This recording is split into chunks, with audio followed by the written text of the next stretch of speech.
Hey guys, today we're gonna take a look at this thingy right here. It's one of those portable switch, whatever they used to call back in the day. It says relocatable power tap. Not sure if the camera will catch that good. And as you see, the date right there stamped is 98, but the reality of the date is 1997. So it has quite a few years, but it's one of those beauties that we used to have. As you see, it says computer, monitor, let me put it closer to the camera, printer, auxiliary 1 and auxiliary 2. In our case, for example, what this could be used for is, of course, you put the main computer and 4 monitors. 1, 2, 3, 4 monitors. This is the phone lines. We don't really need them. This is the breaker. And in the other side, you can use all 4 monitors to switch them on and off manually with buttons. And here's the main. But of course, they don't work if you don't have the main turned on. So in my opinion, this is a really beautiful piece. It's older, but it's really good stuff. That's a 14 gauge wire in case you're wondering about that. And I was told that it doesn't work really good. I'm gonna plug it real quick before I do anything else so I don't make any poo-poos with it. And nothing. Nope. Okay, never mind. It's unprotected mode. Let me unplug it and let me try to drain any residual energy. Always, it doesn't hurt to do that, just to make sure that if it has any capacitors or something, all that is drained out. Flip it around, and in what I saw, I tried it a few times, and sometimes it works, sometimes it doesn't. Usually in those cases, it's not even safe or anything like that. Most of the time, this is due to soldering legs. So that solder or the solder joints come off and get loose, so it kind of dries out and detaches from the board after time. And it happens. I've seen it more times than I can probably count, and I'm suspecting to be the same on this one. Because sometimes it can overheat, and what happens if the safety doesn't trip on it, the soldering will actually get to almost a melting point from the body or from the joints, and it will detach itself later because some people might like to overload them. And this one is rated, for example, for 15 amps, but let's say you put a portable AC that takes over 15 amps or an oven or whatever, you put something heavy in it. Well, that's not gonna go well with these things because it's not rated for that. If it says 15 amps, I guarantee you cannot put more than 13.5 amps. And if you keep constant 15 amps on a device that's rated for 15 amps, that device will not last too long. That's just how electricity works. I didn't make the rules. They made them before me. And yes, putting a piece of magnet from a hard drive here helps a lot, as you saw right here. You can lift it with it. And surprisingly, there's not a lot of stuff inside here, actually. It looks pretty normal. And here's, wow. Okay, let me show you guys something on what's happening here. Yes, these are clip-on, right? Let me put it next to the camera and tell me, what do you see there that's different on this one versus the new ones? All of them are actually soldered. They are soldered. Now, there's 2 kind of safes here. Let me just check them really quick for continuity before I do anything else. Let me check the obvious. And okay, this one is good. This one is really good too. Okay, let me check here. This is good, and this one is good. Resistor. Okay, no short there. No short there. One side on. Let me see the other side. And the other side has resistance. So the main parts actually look good at first glance. Now, let me take it apart. I think it has 1, 2 screws. I hope it doesn't have more than that, but we're gonna see as we go how many screws we will have to remove here. Hopefully not too many. Okay, so this should come off. Okay, and it is off. These are the okay, I'm not sure if I can show you that good on camera. I already see one leg here and one leg here are not touching the base really good. I'm not sure if you'll see it. It looks almost like a burnt. The first one right there has a little bit of a wiggle, and that's enough to not let it work. And there's one more leg right there. And these are actually really simple to repair.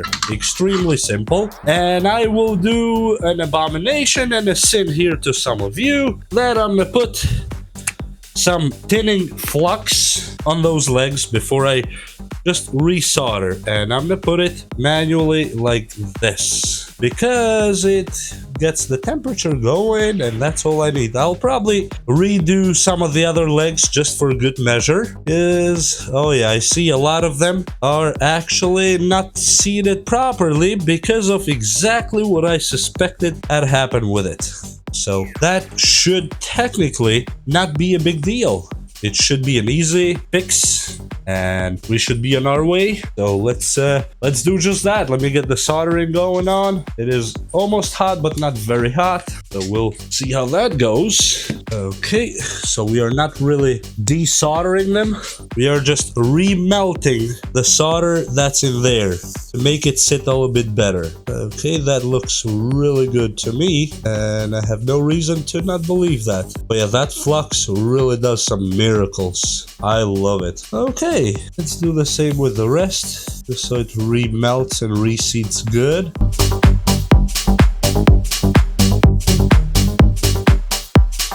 Okay, I think these are actually reseated much better. I wish I could show you on camera in a better way, but it is what it is now. Okay, and after that, all I'm gonna do is go with some electronics cleaner for any corrosion and a toothbrush, and that's pretty much all. If it ever wants to work, this will. Let's see, just to get some of this gunk out. I'm not worried about the visual part of it. That's not my problem. I'm more worried about the functionality of it. So I will clean it real quick as much as I can, and we'll see about it in a minute. Okay, this is just to make sure that the connections are kind of clean and we don't run any trouble. And now let me see if I can show you guys on camera, but I'm not sure if you will notice the difference on camera. You'll have to take my word for it. These two legs, especially this one right here, was moving a lot, and so was these two here. One right there and this one right there. They were actually kind of wiggling and not making good contact with the base, which, you know, that's where the whole soul of it runs, in those kind of lines that you see here. That's the copper.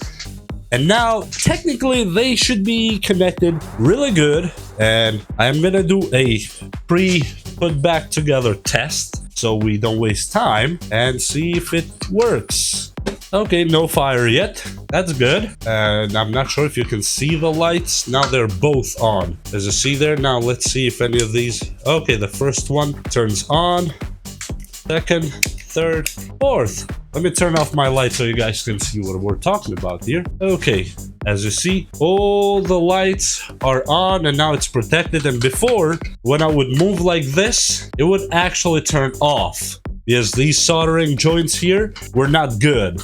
And now, as you see, nothing is moving, nothing is being triggered here, and it's all fully functional. And all it was, seriously, just to reseat those soldering joints. That's all it took. We put the light back on, and of course, turn off, disconnect. Always must disconnect because you're working with 115 volts here. Let's make sure we are discharging them. Okay. And we are good to go. Let me put it back together before I do anything else first. Then we will put a load on it. Something, whatever I can catch around here, and we'll see if it still works. Okay, so some of the screws are back in, and we are ready to proceed with putting it back up. That's all it was. As you saw, there was really nothing that hard to do. It was just a matter of taking it apart and re-soldering those joints. And that's pretty much all, really. As you see, it's a shame that this would end up in a landfill, and it's a beautiful piece that really has a lot of years left on it to work, and it would be very shameful to let it go to garbage. For what? As if the ones you're gonna buy today are gonna be better anyway. They're not. So we will just put it back together real quick and get back to you guys.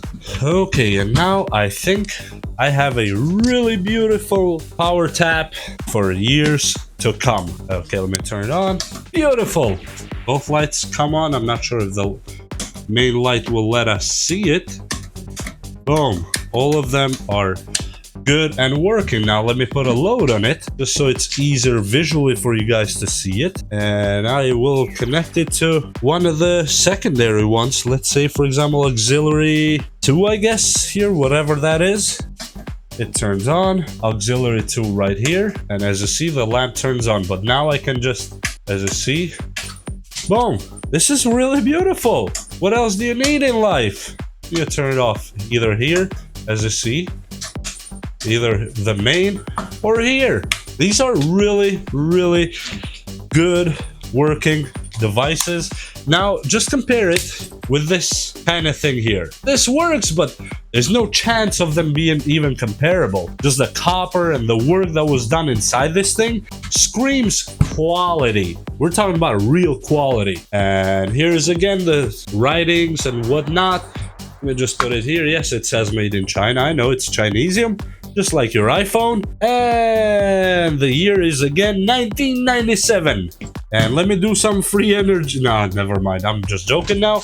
And this was a successful repair. Maybe a lucky repair, but it was successful. And now I just got more years to live for this device. It will serve me at least another 15 to 20 years. Yes, I like these. And with that said, I hope you learned something from this video, and we will see you next time. Bye!